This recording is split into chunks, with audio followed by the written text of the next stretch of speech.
राम राम जी राम राम। मैं सचिन सैनी अनफिल्टर्ड हरियाणा पे आपका स्वागत करता हूँ।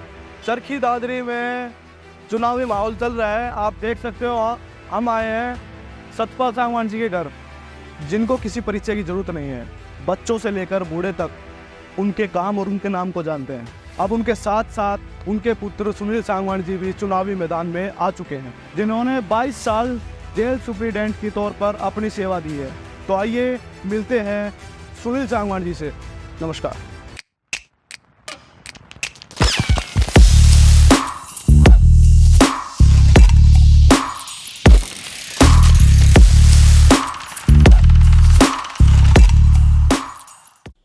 नमस्कार सर। नमस्कार। अनफिल्टर्ड हरियाणा पे आपका स्वागत है। थैंक यू जी। नमस्कार सभी को। चरखी दादरी में चुनावी माहौल चल रहा है, आपको कितना योगदान दिख रहा है लोगों का? मेरे को एक तरफा योगदान दिख रहा है लोगों का। जो जैसे गांव के अंदर जाते हैं, जो प्यार मिल रहा है, जो भीड़ आ रही है और जो भीड़ के अंदर जोश है, वो काबिल तारीफ। आगामी क्या प्लान है? छोड़ा गांव के दौरे और शाम को शहर में बाढ़ है। राजनीतिक जीवन में आपका इंटरेस्ट कब से बना है? राजनीतिक जीवन में इंटरेस्ट तो मेरे फादर इलेक्शन लड़ते थे, 96 से ही है। मैं मेरे फादर की हेल्प करता था, ऑफिस में मैनेज करता था, गांव के अंदर जाता था, जहाँ मेरे फादर ड्यूटी लगाते थे मेरी, मैं वहाँ जाता था। आप सेवा में जुड़े रहे हैं मतलब? बिल्कुल बिल्कुल, पिछले 30 साल से। आपका जो एज ए जेलर सुप्रीडेंट का अनुभव रहा है वो काम आएगा? वो चुनाव में तो काम कम आएगा, लेकिन चुनाव के बाद जब हम लोगों की दया से जीतेंगे, सेवा का मौका मिलेगा मेरे को, तो अक्सर पॉलिटिशियन ये कहते हैं कि अफसर मेरी मानते नहीं। हालांकि मेरे फादर ने कभी नहीं कही ये बात कि अफसर मेरी सुनते नहीं। वो जीते हारे वो अलग बात है, लेकिन मेरे को अफसर की नब्ज़ का पता है कि कौन सी नब्ज़ दबाने से अफसर काम करेगा और कौन सी नब्ज़ दिल्ली छोड़ने से वो नहीं करेगा। देखो, बदलाव तो आना चाहिए और बदलाव करके दिखाऊंगा। बिल्कुल। आपकी क्या क्या वादे हैं? दादरी की जनता बदलाव महसूस करेगी आने वाले 5 साल में। सभी राजनीतिक पार्टियां अपना अपना घोषणा पत्र जारी करती हैं, वो होता है प्रदेश स्तर का। मैंने अपना घोषणा पत्र जारी किया है हल्के स्तर का, जिसके अंदर मेरे 10-15 पॉइंट हैं, जो कि मैंने पब्लिक में सोशल मीडिया के जरिए और पैम्पलेट भी दिए हैं लोगों को, और लोगों ने बड़ा सराहा है। जैसे आप बात कर रहे हो बदमाशी खत्म करने की, जी, चरखी दादरी में बदमाशी कैसे खत्म होगी और कौन कौन से ऐसे पॉइंट है जिस पर आपकी नज़र है? देखो, जो गरीब लोग हैं उनको तंग किया जाता है, रेहड़ी वाले, खोमचे वाले, दुकानदार, छोटे छोटे बिजनेसमैन, बड़े बिजनेसमैन। तो मैं 22.5 साल मैंने बदमाशों को डील किया है। मेरे को बदमाशों को एक एक बात का पता है कि कितनी गहरे तक हैं, वो किस बात से डरते हैं, किस बात से बदमाशी छोड़ेंगे और किस बात से वो नहीं छोड़ेंगे। मेरे को सब पता है। 22.5 साल का एक्सपीरियंस में आने वाले 5 साल में दादरी की जनता को ये दिखाऊंगा कि बदमाश फ्री दादरी कैसे होती है। हालांकि ये काम प्रशासन का होता है, लेकिन प्रशासन के सहयोग लेके मैं ये दादरी को बदमाश फ्री का बना के दिखाऊंगा। बंसीलाल जी के विचार आपके जीवन पर कितना प्रभाव डालते हैं? देखो, मैं छोटा सा था तब से मेरे फादर चौधरी बंसीलाल के साथ थे, और हमारे घर के अंदर चौधरी बंसीलाल की फ़ोटो हमेशा रही है। और साल में 2 दिन मेरे पिताजी को लगड़ ज़रूर जाते हैं। मेरे को भी जब टिकट मिली और मैं दादरी में आया, टिकट मिलने के बाद जब पहली एंट्री करी, तो मैं चौधरी बंसीलाल के समाधि स्थल पर आशीर्वाद लेके आया। राजनीतिक क्षेत्र में आने का मुख्य कारण क्या है आपका? देखो, राजनीतिक क्षेत्र में मुख्य कारण ये है कि मेरे पिताजी ने दादरी शहर का बहुत कुछ किया। जो दादरी शहर आज दिख रहा है वो देन मेरे पिताजी की है। और स्थानीय नुमाइंदों की नलायकी की वजह से, देखो मैं नलायकी नाम लेंगे, विधायक किस लिए चुनते हैं? विधायक इसलिए चुनते हैं कि आपके हल्के की जो भी समस्या है, जो भी परेशानी है, जो भी दिक्कत आ रही है, वो सरकार के समक्ष उठाए, मजबूती से उठाए और उसको दूर करवाए, जिसके अंदर स्थानीय नुमाइंदे नाकाम रहे। दर्द होता है, एक पीड़ा होती है कि दादरी शहर का ये बुरा हाल है। थोड़ी सी बारिश के अंदर पानी भर जाता है। क्यों भर जाता है भाई? एक्शन कहाँ है, जेई कहाँ है, एसडीओ कहाँ है? कोई लोग अधिकारी नहीं दिखता। नहीं, अधिकारी बैठा किस लिए रखे हैं? फिर सब कुछ पॉलिटिशियन करेगा तो फिर अधिकारी किस लिए बैठे हैं? अधिकारियों की कान टाइट करने वाला पॉलिटिशियन नहीं था इस दादरी। तो एमएलए की क्या क्या पावर होती है? आपकी कॉन्स्टिट्यूंसी की जो भी समस्या है, जो भी डिमांड है, जो भी प्रोग्रेस के पॉइंट हैं, वो मुख्यमंत्री और सरकार के समक्ष उठाए और उनको हल करवाए। चरखी दादरी में एक ही विधायक ऐसे आए, एक ही मंत्री ऐसे आए हैं जो लोग डायरेक्ट कनेक्ट कर पाए हैं, मतलब अपनी समस्या जाके बता पाए हैं, जैसे सतपाल सांगवान। उसके अलावा अभी तक कोई नहीं आए हैं। तो आपके साथ भी आम आदमी आके बातचीत कर? बिल्कुल, ये मेरे लिए चैलेंज है। मेरे पिताजी ने जो रीत डाली है दादरी के अंदर, मैं उसको निभाऊंगा, 100% निभाऊंगा। ऐसे मैं पूरे प्रयास करूँगा। आपके परिवार के बारे में बहुत सुना है हमने, सारे देश की सेवा में लगे हुए हैं, जैसे आपके पुत्र हैं, पुत्री हैं, उनके बारे में थोड़ा हमें बताइए। देखिए, मेरा बेटा आपकी पोस्टिंग सियाचिन ग्लेशियर है, जहाँ -20 डिग्री आज के दिन टेम्परेचर है। यहाँ 0 डिग्री हो जाता है ना तो नींद नहीं आती, वो -20 डिग्री में है। बेटी मेरी अरुणाचल प्रदेश की दुर्गम पहाड़ियों में, और उन्होंने अपने दादा से आशीर्वाद लेके जब ज्वाइन करने गए कि दादा हमारा सिलेक्शन हो गया, बताओ क्या करना है, तो मेरे फादर ने एक ही बात कही थी, कंधे पर हाथ मार के, जाओ बेटा देश की सेवा करो। देशभक्ति खून में है। बिल्कुल, मेरे दादा भी थे, मेरे दादा भी आर्मी मैन थे, मेरे मामा भी आर्मी मैन है, मेरा बहनोई भी आर्मी मैन है, और हमारे परिवार में जितने आर्मी मैन हैं उतने अगर हिंदुस्तान की किसी पॉलिटिशियन की फैमिली में मिल जाएं तो मैं गारंटी देता हूँ। बिल्कुल। जब आप डोर टू डोर दौरा कर रहे हैं अभी, तो लोग अपनी समस्या बता रहे हैं आपको, क्या क्या समस्या ऐसी है जो आपको लग रही है कि समस्याएं बहुत छोटी छोटी समस्याएं हैं, सीवर की है, पानी की है, नहर के पानी की है, बिजली की है, ये छोटी छोटी समस्याएं हैं जो विधायक स्तर पर आसानी से हल हो सकती हैं। गाँव की क्या क्या समस्या है? वो समस्याएं हर गांव की अलग अलग अपनी अपनी समस्या है, जैसे बोंद से लेकर रावड़दी तक और सतगामा बेल्ट में चरखी, पैदा, सावा की काड़ा, इनके अंदर बिरी और सतगामा में, समसपुर में, मोरवाड़ा में, इमलोटा में, स्वरूपगढ़, सातर, कनेटी, नीमली में, इनमें पानी की समस्या है, खेतों के अंदर पानी भर जाता है। तो मैंने जो घोषणा पत्र अपना बनाया है उसके अंदर मैंने ये कहा है कि बोंद से लेकर रावड़दी से लेकर पूरा सतगामा होते हुए ड्रेन नंबर 8 में जो भरमा पानी है, जो बरसाती पानी खेतों में भर जाता है, वो पानी निकासी के लिए उस ड्रेन में डाला जाएगा। वो उस ड्रेन के जरिए ड्रेन नंबर 8 में जाएगी, ड्रेन नंबर 8 से भिंडावास झील है उसके अंदर जाएगी। पूरा प्लान बना के चल रहे हैं आप? मैंने कमेटी बनाई थी, जो मेरे मित्र थे IAS, जो हाजिर IAS हैं, जो रिटायर्ड IAS हैं, HCS हैं, जो मेरे संपर्क में थे, उनसे मैंने पूछा था कि भाई मैं ये करना चाहता हूँ, क्या ये पॉसिबल होगा? तो उन्होंने कहा बिल्कुल पॉसिबल होगा। मैंने ऐसा कोई भी घोषणा पत्र में पॉइंट नहीं दिया जो संभव ना हो। चरखी दादरी में अभी तक कोई भी ऐसा प्रत्याशी नहीं आया है कि जो इतनी डिटेल में काम कर रहा है। चुनाव से पहले ही दादरी की जो सीवरेज समस्या है वो इतने सालों से ठप क्यों है?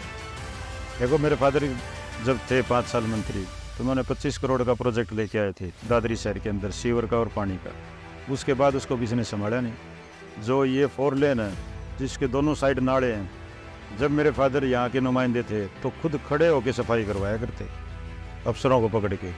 उसके बाद कोई संभालने वाला नहीं आया तो बुरा हाल तो होना ही। इसकी समस्या कैसे हल होगी अगर आप MLA बन जाते हो? तो आप कैसे, इसका क्या प्लानिंग है? इसका सारा बताया ना, सारा शहर का असल में तो लाइन लगी है ट्रेन नंबर 8 तक।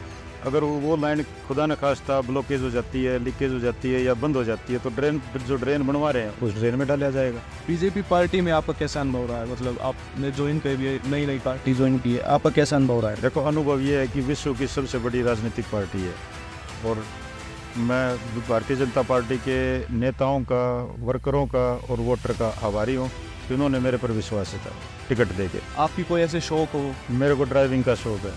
मैं जॉब में रहते हुए भी गुड़गांव से चंडीगढ़ जाया करता, या गुड़गांव रोहतक से मैं दादरी आया करता, तो मैं खुद ड्राइव किया करता, ड्राइवर को पीछे बिठाया करता। हाँ। आप इंटरनेशनल ट्रिप भी आपने की होगी? इंटरनेशनल ट्रिप नहीं की, मैं नेपाल तक भी नहीं गया। जहाँ वीज़ा की या पासपोर्ट की आवश्यकता नहीं होती। पासपोर्ट जरूर है लेकिन मैं गया नहीं कभी। आपका बचपन कैसा बीता है?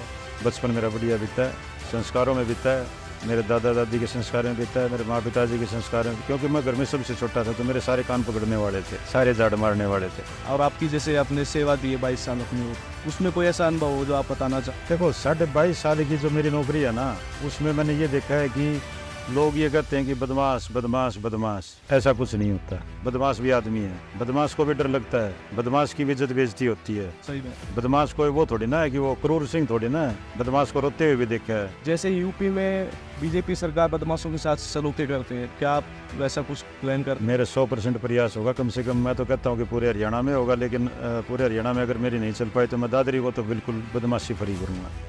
कोई ऐसा ऊपर से कोई प्रेशर आता है तो आपके ऊपर की भाई नहीं ये हमारा आदमी है, कुछ ऐसा होता है तो प्रेशर आता है तो आप? देखो, भारतीय जनता पार्टी कभी बदमाशों के फेवर नहीं करती। हरियाणा सरकार जैसे क्या है कि अपने खिलाड़ियों को बहुत प्रोत्साहन करते हैं, तो दादरी के जो खिलाड़ी हैं जो किसी भी माध्यम, जैसे स्टेडियम में पानी भरा रहना या कोई भी छोटी छोटी समस्या है खिलाड़ियों की, उसके ऊपर आपका क्या प्लान? देखिए, दादरी शहर के अंदर जब मेरे फादर मंत्री थे, उन्होंने मंजूर करवाया रावड़दी में, उसके बाद वो किसी कारणवश शिफ्ट हो गया समसपुर में। उसको मैं 3 महीने के अंदर अंदर कंप्लीट करवाऊंगा, नया स्टेडियम। हालांकि काम चल रहा है लेकिन उसको कंप्लीट करवाऊंगा विदिन 3 मंथ्स, और जो पुराना स्टेडियम है उसका पुनर्निर्माण करवाऊंगा। सतपाल जी ने जो अच्छे कार्य किए हैं, बेनिफिट आपको कितना मिलने वाला है? देखिए, मेरे पास 2 ताकत है। एक भारतीय जनता पार्टी जैसे विशाल पार्टी और एक मेरे फादर के कर्मठ कार्यकर्ता जो मेरे साथ हैं। भारतीय जनता पार्टी के कर्मठ कार्यकर्ता, मेरे पिताजी के कर्मठ कार्यकर्ता, मैं दोनों का बीच का आदमी हूँ, मैं दोनों को साथ लेकर चलूँगा। ये आपके चैनल के माध्यम से मैं पूरी दादरी जनता को ये कहना चाहता हूँ कि मैं दोनों का साथ लेके चलूँगा और पूरे दादरी हल्के को साथ लेके चलूँगा। दादरी के जो युवा हैं उसको आप क्या मैसेज देना चाहो? दादरी के युवा के लिए सबसे बड़ा मैसेज ये है कि मैं यहाँ किसान मॉडल स्कूल है जो कि मेरे फादर ने बनवाया था और उसके बाद उसकी कोई शोध नहीं ली किसी ने भी। उसके अंदर मैं AFPI होता है, आर्म्ड फोर्सेस प्रिपरेशन इंस्टीट्यूट, जिसके अंदर 9th क्लास में एडमिशन होगा और +2 तक पढ़ाई कराएंगे और NDA की तैयारी करवाएंगे। उसमें सारे रिटायर्ड ऑफिसर होंगे आर्मी के, जनरल हो गया, ब्रिगेडियर हो गए, कर्नल हो गए, मेजर हो गए, जितने भी होंगे, जो कि बच्चों को 9th क्लास से शुरू कर देंगे। देखो हमारा इलाका सैनिकों का इलाका है, सैनिकों का गढ़ है। हमारे एक एक गाँव में बच्चे तैयारी करते हैं। जिस दिन वो इंस्टीट्यूट तैयार हो जाएगा उसके 3 साल बाद आप रिजल्ट देखेंगे, अफसरों की भरमार लग जाएगी। गांव-गांव CSD कैंटीन खोलनी पड़ेगी, इतने अफसर हो जाएंगे आने वाले टाइम में। आज की युवा ना नशे में घुस गए हैं, अपने समाज तक पहुंच गई वो बात, तो आप नशे जो करते हैं उसके रोकथाम के लिए आप क्या करेंगे? बिल्कुल मैं जागरूकता लेके आऊँगा, सरकार की तरफ से जागरूकता लेके आऊँगा। जितनी भी मेरे प्रयास होंगे मैं हर संभव प्रयास करूँगा कि आने वाली युवा पीढ़ी को नशे से, ड्रग्स से बचाया जा सके। जैसे नशे का जो मटेरियल बेचते हैं वो आज कहीं भी अवेलेबल हो जाता है, पुलिस कुछ नहीं करती। क्योंकि ऐसा तो नहीं है कि वो कहीं भी अवेलेबल हो जाए, लेकिन उसको भी बंद किया जाएगा। मीडिया में कुछ झूठी अफवाहें चल रही है, जैसे राम रहीम को आपका नाम जोड़ा जा रहा है, तो आप जनता को क्या कहना चाहेंगे? देखो ये दुष्प्रचार किया जा रहा है। मैं ये कहता हूँ कि पैरोल 2 तरह की होती है, आपको साफ साफ बता दूं, क्योंकि आम जनता को पता नहीं होता कि पैरोल कितने तरह की होती है। एक पैरोल होती है emergency parole. Emergency parole competent authority superintendent jail होता है। एक रूटीन की पैरोल होती है जिसकी कॉम्पिटेंट अथॉरिटी होता है डिविजनल कमिश्नर। मैंने 2019 में 2 बार इमरजेंसी पैरोल उसकी रिजेक्ट की है, एक बार 2020 में रिजेक्ट की है। रही जो 6 बार पैरोल देने की बात है, मैं चैलेंज करता हूँ आपके चैनल के माध्यम से, आपके कैमरे के माध्यम से, जो 6 पैरोल मिली है उसमें से मैंने एक भी नहीं दी। जो 6 पैरोल दी है वो डिविजनल कमिश्नर सैंक्शनिंग अथॉरिटी है, डिविजनल कमिश्नर ने दी है, जो divisional commissioner Rohtak. Divisional commissioner भी कैसे देता है कि जहाँ उसने बागपत में पैरोल काटनी है, बागपत पुलिस से NOC लेगा कि भाई इसके आने से लैंड ऑर्डर सिचुएशन ख़राब नहीं होगी, DM की रिपोर्ट लेगा, तब वो दोनों रिपोर्ट डिविजनल कमिश्नर के पास आएंगी, तब वो डिसीजन लेता है। उसमें हमारा कोई रोल नहीं है। हमारा सिर्फ रोल इतना होता है कि एक कैदी ने हमारे को चिट्ठी दी, हमने वो आगे भेज दी। दूसरी बात कह रहे हैं रिकमेंड, मैंने कभी रिकमेंड नहीं की। मैं चैलेंज करता हूँ, कोई भी मेरी रिकमेंडेशन लेके दिखा दे मेरे को। मेरा काम सिर्फ चिट्ठी उसकी लेना और इस हाथ से आगे देना। इस चैनल के माध्यम से लोगों को एक बात क्लियर हो जाएगी, क्योंकि अभी तक लोगों को सच का नहीं पता था। वो कांग्रेस द्वारा दुष्प्रचार किया जा रहा है, बौखला गए हैं कांग्रेस। उसका कितना मार्गदर्शन रहेगा MLA बनने के बाद? मेरा तो एक ही मार्गदर्शन है कि बेटा दादरी को ऐसा शहर बना देगा कि जनता याद करे कि मेरा बेटा। सही बात है सर। जनता को कोई ऐसा मैसेज देना चाहो आप वोट डालने से पहले ये चीज़ जरूर देखें? देखिए मैं जनता को एक अपील करता हूँ कि वोट डालने से पहले मेरा घोषणा पत्र को ज़रूर पढ़े, भारतीय जनता पार्टी के घोषणा पत्र को ज़रूर पढ़े, बहकावे में ना आए, किसी के जातिवाद में ना आए। हम सबको साथ लेके चलने वाले लोग हैं, सबको साथ लेके चलें और सबको साथ लेके चलेंगे। और आने वाले 5 साल में आप बदलाव देखेंगे, दादरी शहर के अंदर बदलाव देखेंगे, दादरी हल्के के अंदर बदलाव देखेंगे। आप खुद महसूस करेंगे कि बदलाव हुआ है। बिल्कुल सर, इतना समय देने के लिए धन्यवाद सर।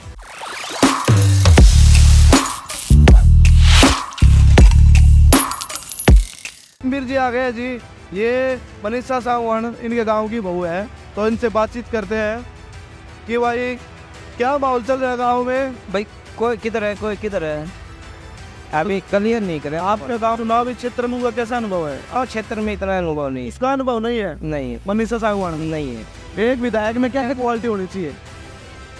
हर एक आदमी की के बारे में सोचना चाहिए उसका, भाई कौन अच्छा है कौन बुरा है। गरीब, ज़्यादातर गरीब लोगों के बारे में सोचना चाहिए। अमीरों के लिए तो सब होता है। मनीषा सावण का जनता से जुड़ी रही है नहीं जुड़ी रही? हाँ, जनता के साथ तो जुड़ी हुई है वो, लेकिन वो ऐसे लोगों के साथ जुड़ी हुई है जो उनका कोई जनाधार नहीं है। ये गाँव का प्रतिनिधित्व कितना अच्छी बात है। गांव से कोई भी एक विधायक के तौर पर आए तो अच्छी बात है, गांव के लिए सौभाग्य है। लेकिन पार्टी के ऊपर बात है, एक कांग्रेस और बीजेपी, लेकिन कांग्रेस वाले कांग्रेस को देंगे, बीजेपी वाले बीजेपी को, उसे कैंडिडेट को नहीं देखते हो, पार्टी को देखते हो। जैसे मैं अपनी पार्टी को देखता हूँ, मैं बीजेपी पार्टी से हूँ। अगर बीजेपी से मनीषा सांगवान थी तो आप उसको देते वोट? बिल्कुल देता है। मतलब आप पार्टी को देख रहे हो? पार्टी सबका अपना अपना नजरिया है। नजरिया है। बीजेपी पार्टी ने 5 साल में हरियाणा के लिए क्या क्या किया है? बीजेपी पार्टी ने हरियाणा के लिए सब कुछ किया है, कोई कमी नहीं छोड़ी है। क्या क्या किया है? जैसे नौजवान भाई हैं अपने, हाँ, सबसे उनको जैसे नौकरियों के एक एमएलए के साथ पर्ची लेने की जाते थे हम साथ साथ, खुद मैं भी घूमे हूँ। राम राम। क्या चुनावी माहौल चल रहा है? चुनाव बहुत बढ़िया चल रहा है। क्या कोई टक्कर वक्कर है? एक तरफा है? एक तरफा माहौल है। दादरी क्या क्या समस्या है? डिस्ट्रिक्ट बनने के बाद कोई ऐसी सुविधा अभी हुई नहीं है जो होनी चाहिए। शिविर की तो बहुत ज़्यादा समस्या है। कैसा अनुभव है सुनील जी का? सुनील जी का बहुत अच्छा अनुभव है, राजनीति अनुभव है इनके पिताजी का, इतबार सांगवान का, जो उन्होंने दादरी के अंदर काम ही उन्होंने करवाया। दादरी में जितने एमएलए बने हैं उनमें सबसे टॉप में यही है। मंत्री रहे तो भी, एमएलए रहे जब ना, सतपाल सांगवान ही बला कर सकता है दादरी।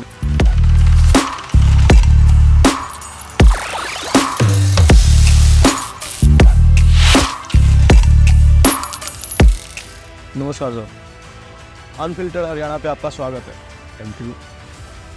दादरी में चुनावी माहौल कैसा चल रहा है? बहुत ही फेवरेबल चल रहा है, बहुत बढ़िया चल रहा है। हम लोग गांव में जाता हूँ, हर गांव में रात को मैं गांव में जाकर क्यों दुखी हो रहा है जीतेगा ना। तेरे 10 साल की जो कमाई है, 10 साल में मैं विधायक भी नहीं था जी, पर उनके दुख सुख में मेरे बगैर उनको आज तक कोई विधायक नहीं दिखा 10 साल में। बिल्कुल। अगर मैं उनके सुख दुख में अब भी ना विधायक होते हुए उनके सुख दुख में मैं हमेशा हाजिर रहा। बिल्कुल। वो एक बेनिफिट हमें जा रहा है और एक पार्टी का बेनिफिट भी जा रहा है बहुत ज़्यादा। हम तो जब से पैदा हुए हैं आपकी ये खूबी देखते आए हैं कि आप कहीं भी दुख में सुख में, ऐसा कोई मंत्री दादरी में नहीं हुआ है जो घर पे जाके दुख में सुख में उनके काम आया है। इसीलिए जो है ना, मैंने एक बार राजनीति छोड़ने का विचार बना लिया और उसके साथ साथ मेरे साथियों ने या मेरे जो वर्कर थे उन्होंने कहा तो एक मीटिंग तो बना दे। मैंने एक जनरल मीटिंग बुलाई थी, मैं गांव में गया न और कुछ सिर्फ मोबाइल।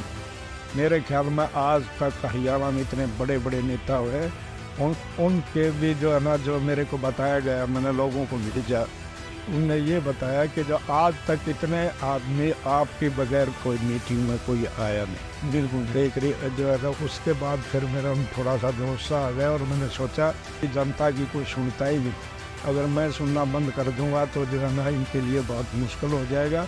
तो मैंने फिर राजनीति माहौल बनाने की सोची। बिल्कुल बिल्कुल। तो पर मैं एक बात से बड़ा कायर हूँ कि मेरे जो ऑफिसर यहाँ पुराने बिहेवियर से या उससे जो पब्लिक डीलिंग वाले ऑफिसर हैं उन्होंने मेरे को 100% कोऑपरेट करा और उसी के कारण मैं आज यहाँ बैठा। बिल्कुल जी बिल्कुल। जब अगर ऊपर बैठने वाले एमएलए, विधायक, मंत्री जी अगर आप सरकार में अपनी आवाज़ उठाएंगे जनता के लिए तो सबको काम करना पड़ेगा। आपके जैसे विधायक अभी तक तो दादरी में आए नहीं है जी, और जनता भी ये कह रही है कि सतपाल जी हमें फिर से चाहिए। नहीं, जनता की आवाज़ पर ही जो है ना मैंने ये कदम लिया है। जनता ने मेरे को कंपेल करा, जनता ने मेरे को कहा, पता नहीं क्या क्या कहती थी, पर मैंने एक बात बताऊँ, यहाँ सबसे भारी जो समस्याएं थी वो पानी की, गांव में पीने के पानी की, नहर के पानी की, और जो है ना शहर में थोड़ा सा मेरे बाद मैंने तो जो है कभी पानी आ जाया करता था, मंत्री होते भी अपना पजामा उठा के सारे जो शहर में, और एक रिकॉर्ड रखा है कि आधे घंटे से ज़्यादा कहीं पानी नहीं रुका। पर अब ये सारी बात डिपेंड करती है विधायक पर भी। यहाँ 2 विधायक हैं, उनने कभी सोचा ही अगर दादरी का वो अपने बंदरे में लगे रहे या क्या करते रहे। आप अचंबा करोगे, गाँव वालों से आप जाओ और पूछो, अगर उन्होंने 5 साल में एक दफ़ा भी विधायक को देखा नहीं देखा जी। नाम भी, बच्चे तो नाम भी नहीं जानते। नहीं जानते, बच्चे के बुजुर्ग भी नहीं भूल गए उसका नाम के। जब नहीं जाओगे आप एक विधायक बातें उनके सुख दुख में नहीं आओगे तो कौन याद रखे। बिल्कुल। सुनील जी को मैदान में आपने उतारा है, उनके बारे में आपको क्या कहना है? सुनील ने मेरी एज हुई थी मेरे को कंपेल करा दादरी की जनता ने कि आप अपने बेटे को राजनीति में ले आओ। मैं नहीं चाहता था, देखो सच्चाई तो ये है क्योंकि सुनील की नौकरी बाकी। फिर हमने अपने वर्करों के साथ सबके साथ बात की और वो सब कहने लगे कि हमें सुनील चाहिए, अगर आप राजनीति नहीं करते हो तो। मेरी एज हो गई थी, मैंने तो सोचा, और सभी वर्करों ने जो है ना हमारों ने कंपेल करा, मेरे घर इकट्ठे होकर कंपेल करा कि अपना सुनील चाहिए। वो इसलिए जो है सुनील को राजनीति में आपका पूरा मार्गदर्शन रहेगा।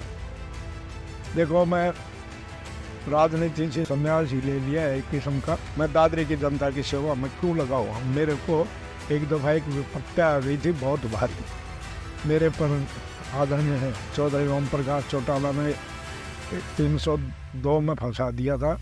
तो एक रिकॉर्ड की बात है कि दादरी में उस दिन 13 तारीख मेरे को आज तक भी याद है कि बीड़ी की दुकान भी खुली नहीं थी एज ए प्रोटेस्ट के मेरे गलत के इस तरह। उसके बाद मैंने सोचा था कि मेरे को मौका मिले कभी मैं दादरी का ये बदलाव था। ये दादरी को मैं चाहता हूँ। और मैं देखो, सरकार आएगी बीजेपी की, इसमें 1% शक नहीं है। मैंने सारा देख लिया, सब रोज टीवी पर भी देखता हूँ। दादरी की जनता सुनील को आगे लाए और बीजेपी की सरकार बनी तो अगर मैं 1 साल में मेरे बेटे को मेरी दादरी की जनता के सहयोग से राजनीति में रहते हुए यहाँ मेरे घर बैठे बैठे मैं चाहूँगा कि दादरी चंडीगढ़ जैसी हो जाए। मेरी एक ही इच्छा है और यही इच्छा। बिल्कुल जी, बिल्कुल। तो एमएलए बनने के बाद आपका कितना सहयोग रहेगा सुनील जी के साथ? देखो, राजनीति तो सुनील करेगा, यहाँ जनता की अगर वो आवाज़ नहीं सुनेगा तो मेरे लिए बहुत मुश्किल हो जाएगी। उसको जो है ना वो यही सहयोग रहेगा। मैं तो एक ही बात कही थी, बेटा अगर राजनीति में आता है तो ये दादरी की जनता, हरियाणा की जनता अपनी है, अपने आप को जो है ना इसमें इनसे इन्वॉल्व होके उसने मेरे से यही सीखा है कि मेरे पिताजी की तरह मैं भी जो है ना राजनीति में आई गया हूँ तो जनता के साथ मिलते रहो। जो आपने कार्य किए हैं उसका फल आप सुनील जी को कितना मिलने वाला है? बहुत बढ़िया मिल रहा है क्योंकि कार्य मैंने मेरे टाइम किया है। विधायक पर बहुत कुछ डिपेंड करता है। आप उठा के देख लो, जब मैं विधायक रहा हूँ 2 दफ़ा, मेरे बगैर शायद ही कोई काम नहीं। जी, कार्य करना ना करना सरकार की बजाय विधायक पर बहुत ज़्यादा काउंट करता है। विधायक जो है रजा के रहे। मैं तो कभी सेशन भी देखा था आजकल जो है ना, तो जो दादरी की समस्या थी कभी मैंने सुनी नहीं मेरे विधायक को बोलते। कुछ ऐसी चीज़ें हैं मैं पब्लिकली नहीं कह सकता कि 10-10 साल से जो बहुत ज़रूरी थी कम से कम वो तो विधानसभा में उठा सकता था। फिर उस महीने तो तकलीफ नहीं उठाई, पता नहीं क्या हो रहा है। बिल्कुल सही बात है सर आपकी। बंसीलाल जी के विचारों के आपके जीवन पे कितना प्रभाव पड़ा है? सारा चौधरी बंसीलाल को मैं अपना भगवान की तरह मानता हूँ। चौधरी बंसीलाल मैंने बुलडोज़र कहा करती हूँ, मैं क्या बुलडोज़र हूँ। और प्यार से जहाँ उन्होंने मेरे को अटकाया तो उस पर 100% मैं मिला। आज तो दुनिया बंसीलाल बंसीलाल कर रही है, पर ये लोग जो कह रहे हैं ये कभी भी ये बता दें कि हमने राजनीति में मेरे साथ आने के बाद इनमें कब चौधरी बंसीलाल की मदद। बिल्कुल। सुरेंद्र सिंह पक्के से थे, उसकी इसमें कोई शक की बात नहीं। बिल्कुल। जो बंसीलाल की राजनीति को आगे सुरेंद्र ले जाना चाह रहा था, पर भगवान ने वो बहुत बढ़िया कर रहा था, उसमें मैं मुखरता नहीं। आने वाले 5 साल में बुलडोजर की स्पीड से काम होगा? कोशिश करूँगा कि मैं चौधरी बंसीलाल की जो है ना, जो उन्होंने मेरे को कहा था, मेरे को जो आज के दिन बीजेपी से जो मेरे को सहयोग मिल रहा है और सारे यूँ कह रहे हैं कि जो है ना आपका विधायक बन जाए तो आपका हम जिस तरह कहोगे हम वैसे काम करें जी, इसमें कोई शक। चरखी दादरी की क्या क्या बड़ी समस्याएं हैं? सबसे मेन तो ये है कि 2 दिन पहले बारिश हो गई थी बहुत ज़्यादा, वो नहीं कर पाया। मैंने पहले बगैर पावर में हुए भी बहुत ट्राई करी और उसका मेरे को थोड़ा बहुत फल भी मिला कि जो मेन मार्केट है वह पानी रुक जाया करता, पर मैं सुबह 7 बजे निकल गया था जहाँ समस्या थी। तो ये अब इतनी बारिश हो गई कि खेतों में भी लबालब हो रहे हैं। तो मैं चाह रहा हूँ कि जो है ना सबसे पहले तो ये सिस्टम लागू हो कि बारिश होते हुए 15 मिनट में कोई पानी नहीं होना चाहिए दादरी जी। अब मैं कल भी सारा देख के है, मेरे को दुख है। मैं अब भी अफसरों से बात करता हूँ कि भाई ये पानी यहाँ है, ये जरा कर रहे हैं, कुछ कोशिश कर रहे हैं। पर विधायक बनने के बाद नारायण बजाएगा अगर फिर मेरे 6 महीने में अगर दादरी में बारिश क्या कुछ भी हो जाए, मैं तो ये सोच रहा था कभी 1995 वाली हालत ना हो जाए। 1996 में मैं विधायक बना था, 95 में दादरी बिल्कुल डूब गई थी। जी मैं चाह रहा हूँ कि सबसे पहले तो ये समस्या दूर। जी और एक यहाँ बड़ी समस्या है कि नहरों में पानी अप टू द मार्क, क्योंकि यहाँ के किसानों का भी इच्छा थी कि वो भी ढाल लगाए। अब बारिश ने क्या उल्टा काम कर दिया कि उनके खेतों में पानी भर गया। हाँ तो मैं भी जो है ना इन सारे ऑफिसर से बात करता हूँ। I am thankful to that officer also के कोऑपरेट कर रहे हैं मेरे को। पानी देखो एकदम तो निकलता नहीं, पर पानी जो है ना 2-3 दिन में दादरी का फर्स्ट क्लास ढंग से खेतों का भी पानी निकल जाएगा, चारों तरफ मशीनें लग गई हैं और दादरी शहर का भी हो जाएगा। ये एक मेरी इच्छा है कि मेरे को जब मेरे पर केस बना तब भगवान से एक प्रार्थना करी थी, भगवान एक दफ़ा मैंने इतनी हिम्मत दे दे कि मैं दादरी को जो है ना एक संग्रमय शहर बना।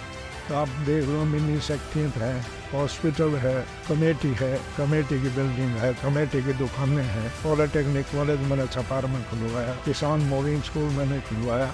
और अब उन्होंने तो कहीं वो विधायक ने तो एक ही काम किया था, जब वो विधायक बना था जो पत्थर लगाते हैं ना, वो पता नहीं मेरे सारे अंदर रखवा दिए। एक उसके आए थे 10-12 मिलके, नहीं बोला जो पत्थर मारो उसमें स्टोर में रखे हैं, मैं कोई बात नहीं रखे हैं, तो भाई अगला रखवा दिया कोई बात। तो ये नहीं तो ये काम करे और कुछ नहीं करा जी। तो जनता ने आपको विधायक बनाया है, सही बात, तो आपका फर्ज और धर्म बनता है कि उस जनता की सेवा करो। सही बात है। आप जब विधायक थे उस कार्यकाल में आपको क्या लगता है कि ये काम और करने चाहिए थे मुझे, जो मैं अब करूँगा, आपके कार्यकाल में करूँगा? नहीं, मेरे कार्यकाल में मैं एक दिन भी बैठा नहीं रहा, मैंने कोई कसर नहीं छोड़ दी। अब ये बनते हैं जितनी दादरी शहर की, दादरी वार्डों की जितने पैसे मैं ला के दिया, शायद ही कोई ला के दे। गाँव में भी पैसे की कोई कमी नहीं छोड़ी। और यहाँ जितने मैं कल एक उसमें वार्ड में चला गया, एक वार्ड मैंने जो है ना उसको कराया था, वो वार्ड में मेरे आने के बाद उस वार्ड में जो है ना सारी सड़कें जो है ना पक्की करवा दी थी। कोई दादरी के शहर का कुछ नहीं बाकी छोटा था, सब वार्डों में यूटिलाइज दिया।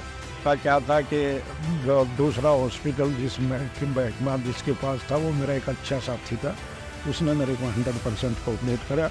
और ये 100 बेड पहले 35 बेड का था, ये 100 बेड की आप बिल्डिंग देखो, कोई कमी नहीं छोड़ी थी। कुछ कमियां हैं वो जो मेरे दिल में 5 साल तक चिपकती रही। जैसे कि सबसे बड़ा तो रहा मेरे को अल्ट्रासाउंड। मैं फर्स्ट क्लास अल्ट्रासाउंड की और डिजिटल एक्सरे मशीनें 5 हरियाणा में आई थी, एक लेके आए। मेरे जाने के बाद मैं क्या कहूँ जो है ना बंद पड़ी गया। और पहला काम यही करूँगा, जो ये मौका मिला, मेरे बेटे को मौका दिया जनता ने, तो सबसे पहले ये ज़्यादा कॉस्टली नहीं है, पर अगला अमल्ले ने कभी इंटरेस्ट ही नहीं लिया तो कौन बॉदर करेगा, वो बॉदर। अगर अमल्ले जाके उनके नाक में दम करता तो कोई बड़ी चीज़ नहीं है। बिल्कुल सही बात है। चरखी दादरी की जनता आपका पूरा सहयोग करने वाली है अब की बार, जैसे मार्केट का रुझान है, पूरा सहयोग आपके साथ रहेगा लगता है। वो मेरे को यूँ भी चाहते हैं, मेरा भोड़ा भाड़ा सा कोई चला जाओ रात में 12 बजे या विधायक और तो दर्शन है। तो मेरे तो मैं मंत्री था तब भी चलते जो है ना मेरी गाड़ी रुकवा दिया कर। बिल्कुल। और यहाँ से एक एग्जाम्पल है, मैं वहाँ पहुँच गया था भिवानी चंडीगढ़ जाने के लिए, पीछे से 5-4 का टेलीफोन आ गया, हमने मिलना है गुरु मऊ का, मैं तो चंडीगढ़ जा रहा हूँ, बोला है बहुत ज़रूरी काम। तो मेरी तो यूँ कहा करते नहीं, बालक भी याद कर दिया करता है ना, मंत्री होते और मंत्री होते मैंने कभी ये सिस्टम नहीं करा, हॉर्न वॉर्न दादरी शहर में कभी नहीं यूज़ करा। तो मैं उनको कहा जो मेरे आगे वाले थे, मैं हम तो अपना एक तरफ भागो भाई मैं चला जाऊँगा, एक तरफ पुणे में गाड़ी लगा के खड़ा हो गया। और वो यहाँ आज भी मौजूद है, वो एक एग्जाम्पल थी। मैंने उनका काम करने के बाद मैं चंडीगढ़ गया, तो इसीलिए लोग मेरे को पसंद करते हैं और मेरा कोई खासियत नहीं। हाँ बिल्कुल, जो आप बढ़ते हुए मंत्री रहे हैं आप, जो लोग कह रहे हैं कि भाई हमने बढ़ के देख रखा है जी, हमने वो विधायक चाहिए ना, ठीक है। मैंने कोई जो है ना कभी नखरे नहीं करे, मैंने किसी को नाजायज जो है ना तंग करने की कोशिश नहीं की। मैं थोड़ी सी मेरी कमी ये रहेगी कि यहाँ मेरे पास मेरे जाने के बाद मैंने जो कुछ लोग रखे यहाँ जो काम देखा करते हैं, उन्होंने बढ़िया काम नहीं कराया। सबसे भारी दुख मेरे को यही था और कोई बात नहीं मैं आया करता। जब जो है ना एक रिकॉर्ड की बात बताऊँ आपको, मैं एक रात भी चंडीगढ़ नहीं रुका। सुबह जाके अपना दफ्तर का काम निपटा के शाम को वापिस आ गया। सुबह जब आ गया, अगर रात को रुकना, मेरे से मजाक कराया करते मेरे साथी दूसरे भी कि दादरी में के रख रखे हैं माँ भाई, दादरी बिना मैंने खाट बिना मेरी नींद नहीं आती थी, इसलिए मैं जाता हूँ। दादरी की जनता ही है मेरी। यही विश्वास है जी, जो जनता दोबारा आपको बिल्कुल देखना चाहते हैं। दादरी कुछ और विधायक भी ऐसे हैं जो बनने के बाद दादरी में नज़र नहीं आते। अब सारे ऐसे हैं, यहाँ तो जीसा ले लिया लोगों ने, आऊँ सर जीसा लेके चले जाते हैं, पता नहीं। अब आज तक तो शक्ल दिखाई नहीं। दादरी में विधायक बनने के सपने ले रहे हैं हम लोगों को, क्या करें। सही बात है। इसमें तो कोई शक की बात है। जनता को आप क्या मैसेज देना चाहोगे कि दादरी जनता में मैं कहूँ कि जितना मैं आपसे प्यार करता हूँ उतना ही प्यार मेरे बेटा को दो। मैं यही कहता हूँ कि जनता जो है ना, दादरी की जनता ने मूड, मैं कभी टेलीफोन भी करता हूँ ना, तो उन्हें मूड बना रखे कि हम जो है ना बिल्कुल वो, पहले तो मेरे को कहते रहे कि टिकट तो लिया सताई है जब भी मैं टेलीफोन करा करता। और टिकट आने के बाद अब मैं, मेरे ख्याल में मैंने 6-7 दिन में 1000 से ऊपर टेलीफोन कर ली। कहता है हमारा काम है अभी, आप जो है ना बिल्कुल हमें तकलीफ है। तो जनता का मूड जनता जानती है। अरे यो दुख सुख में यो खड़े पाओ, वो जनता जो भला कर सकता है दादरी का यही करवा सकता है, और किसी के बस की बात। लोगों को ये पता है कि आप भी जो है ना और गलती कर बैठे तो या तो कोई नहीं पाओ। सही बात है। इसमें कोई शक। ठीक है जी, धन्यवाद। अंकल की तरफ से लाडवा नोता मिल गया है। आप, हमारी पूरी टीम आपके पास पहुंचेगी जी। हम आपको शुभकामनाएं देते हैं। दादरी का विकास होना चाहिए, हरियाणा का विकास होना चाहिए और देश का विकास होना चाहिए। बिल्कुल होगा जी।